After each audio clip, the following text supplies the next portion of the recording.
नमस्कार मित्रांनो, nursing news Marathi चॅनलमध्ये तुम्हा सर्वांचं स्वागत आहे. आपण आज JNM फर्स्ट इयरसाठी बायोसायन्स म्हणजेच ॲनाटॉमीमधला क्वेश्चन बघूया. त्यात टिपालिया बघूया आपण, रक्ताचे घटक व कार्य. ठीक आहे, composition and function of blood मराठीत बघूया. JNM फर्स्ट इयरसाठी आहे हा. चला सुरुवात करूया व्हिडिओला. आजच्या रक्ताचे घटक व कार्य, composition and function of the blood. रक्त आपल्या शरीरातील एक महत्त्वाचं द्रव आहे. हे लाल रंगाचे असते आणि रक्तवाहिन्यामध्ये सतत वाहत असते. रक्त अनेक घटकांनी बनलेले असते, प्रत्येकाचे स्वतःचे कार्य असते. तर रक्त काय आहे, आपल्या शरीरातील एक महत्त्वाचं द्रव आहे आणि ते लाल रंगाचे असते आणि रक्तवाहिन्यामध्ये ते सतत वाहत असते. तर रक्त अनेक घटकांनी बनलेले असते, प्रत्येकाचे स्वतःचे कार्य असते. ठीक आहे, तर रक्ताचे घटक बघूया. पहिला आहे लाल रक्तपेशी, रेड ब्लड सेल्स. या पेशीमध्ये हिमोग्लोबिन नावाचे प्रथिने असते, ज्यामुळे रक्ताला लाल रंग येतो. हिमोग्लोबिन ऑक्सिजनला आपल्या शरीरातील वेगळ्या भागामध्ये पोहोचवतो. तर पहिला घटक कुठला आहे, रेड ब्लड सेल्स, लाल रक्तपेशी. जे पेशीमध्ये हिमोग्लोबिन नावाचा प्रथिने असतो, ज्यामुळे रक्ताला लाल रंग येतो आणि हिमोग्लोबिन ऑक्सिजनला आपल्या शरीरात वेगवेगळ्या भागामध्ये पोचवतो. ठीक आहे, तसंच आहे दुसरी पांढऱ्या रक्तपेशी, व्हाईट ब्लड सेल्स. या पेशी आपल्या शरीराचे जंतूपासून संरक्षण करतात. जेव्हा आपल्या शरीरात कोणतेही जंतू शिरतात तेव्हा पांढऱ्या रक्तपेशी त्यांच्याशी लढतात आणि आपल्याला निरोगी ठेवतात.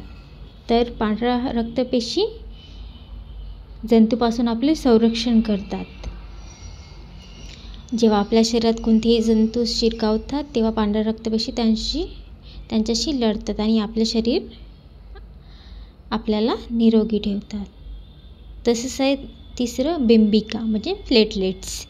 जेव्हा आपल्याला कुठं जखम होते तेव्हा बिंबिका रक्त गोठण्यास मदत करतात, त्यामुळे रक्तस्राव थांबतो. तर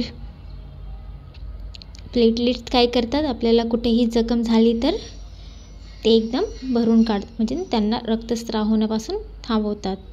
ते छोटे छोटे असे तुम्ही बघितलं असेल, तुम्हाला लागल्यानंतर थोडा वेळ रक्त राहील आणि ते आपोआपच बंद होऊन जाईल. तर ते प्लेटलेट्स रक्त घटण्यास मदत करतात, त्यामुळे रक्तस्राव थांबतो. तसंच बघूया समोरचं नेक्स्ट आहे प्लाझ्मा. हा रक्ताचा द्रव भाग आहे, ज्यामध्ये पाणी, प्रथिने आणि क्षार असतात. प्लाझ्मा रक्तातील घटकांना वाहून नेण्यास मदत करतो. प्लाझ्मा काय करतो, प्लाझ्मा हा रक्ताचा द्रव भाग आहे आणि ज्यामध्ये पाणी, प्रथिने, क्षार असतात आणि प्लाझ्मा रक्तातील घटकांना वाहून नेण्यास मदत करतो. तसेच हे झाले आपले घटक. एकूण किती घटक आहे, 4. लाल रक्तपेशी, पांढऱ्या रक्तपेशी, बिंबिका आणि प्लाझ्मा. ठीक आहे, आता रक्ताची कार्य बघूया आपण. 5 मार्कासाठी आलेला प्रश्न आहे, 2024 आलेला पेपर प्रश्न आहे हा. ठीक आहे, टिपालियामध्ये.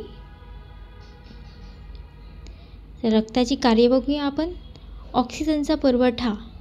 रक्त फुफ्फुसातून ऑक्सिजन घेऊन शरीरातील सर्व भागामध्ये पोहोचवतं. रक्ताची कार्य बघत आहोत. बघा, ऑक्सिजनचा पुरवठा त्यात रक्त फुफ्फुसातून ऑक्सिजन घेऊन शरीरातील सर्व भागांना पोहोचवतो. कार्बन डायऑक्साईड काढणे. रक्त शरीरातील टाकाऊ कार्बन डायऑक्साईड फुफ्फुसापर्यंत पोहोचवते, ज्यामुळे ते शरीराबाहेर काढते. जंतूपासून संरक्षण. पांढऱ्या रक्तपेशी शरीरातील जंतूपासून संरक्षण करतात. तसे तापमान नियंत्रण. तर रक्त आपल्या शरीरातील तापमान योग्य ठेवण्यास मदत करतात. तसे आहे घटकाचे वहन. रक्त शरीरातील आवश्यक घटकांचे वहन करते, जसे की पोषक तत्वे आणि हार्मोन्स. तसंच रक्त आपल्या शरीरातील खूप महत्त्वाचे आहे आणि ते आपल्याला निरोगी आणि कार्यक्षम ठेवण्यास मदत करते. तर तुम्हाला समजलंच असेल, रक्ताची कार्य खूप सोपी आहे आणि घटक पण खूप सोपी आहे. तुम्हाला सहजच लक्षात राहू शकते, पण तुम्हाला 1, 2, 3 वेळा तरी वाचावं लागेल. ठीक आहे. हे झालं आपलं composition and function of blood. 5 मार्काला आलेला प्रश्न आहे, खूप इम्पॉर्टंट प्रश्न आहे, तर वाचून जाल. ठीक आहे. तुम्ही असं पण लिहिलं तरी चालेल, एवढं लिहिलं तरी चालेल. एकदम मेन पॉईंट आहे.